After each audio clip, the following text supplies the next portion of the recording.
കൃഷ്ണ. ഇന്നത്തെ നിങ്ങളുടെ universal message എന്താണെന്ന് നോക്കാം. ഇന്ന് നിങ്ങൾക്ക് യൂണിവേഴ്സൽ മെസ്സേജ് വന്നിരിക്കുന്നത് 3 ഓഫ് പെൻറ്റക്കിൾസ് എന്ന കാർഡാണ്. അതായത് ഇപ്പോൾ നിങ്ങൾ ചെറിയൊരു വരുമാനം നേടുന്നുണ്ട്.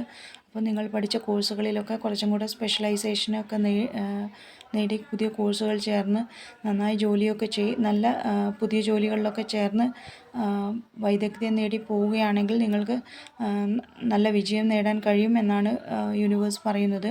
അങ്ങനെ പോവുകയാണെങ്കിൽ ഗൈഡൻസ് ആയിട്ട് വന്നിരിക്കുന്നത് 8 ഓഫ് വാൻഡ്സ് എന്ന കാർഡാണ്.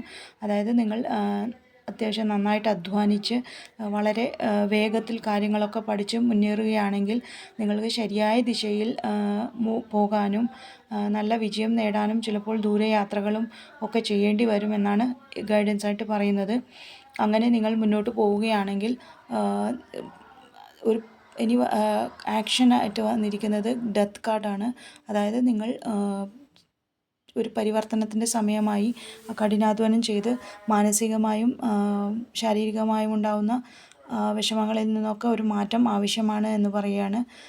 അതിൽ ക്ലാരിറ്റി ആയിട്ട് ഞാൻ യൂണിവേഴ്സിനോട് ചോദിച്ചപ്പോൾ നിങ്ങൾക്ക് വന്നിരിക്കുന്നത് ഏസ് ഓഫ് പെൻറ്റക്കിൾസ് എന്ന കാർഡാണ്. അതായത് നിങ്ങൾ ഇങ്ങനെ മുന്നോട്ട് പോവുകയാണെങ്കിൽ ഭയക്കാതെ പഴയ കാര്യങ്ങളൊക്കെ മറന്ന് മുന്നോട്ട് പുതിയ തുടക്കം തുടങ്ങി ചില കാര്യങ്ങളൊക്കെ വിട്ടുകൊടുത്തുകൊണ്ട് മുന്നോട്ട് പോവുകയാണെങ്കിൽ ഒരു പുതിയ സാമ്പത്തിക തുടക്കം ചെയ്ത് മുന്നോട്ട് പോയാൽ തീർച്ചയായും നല്ലൊരു സാമ്പത്തിക സ്ഥിതി നിങ്ങൾക്കുണ്ടാവുമെന്നാണ് യൂണിവേഴ്സ് പറയുന്നത്. Thank you.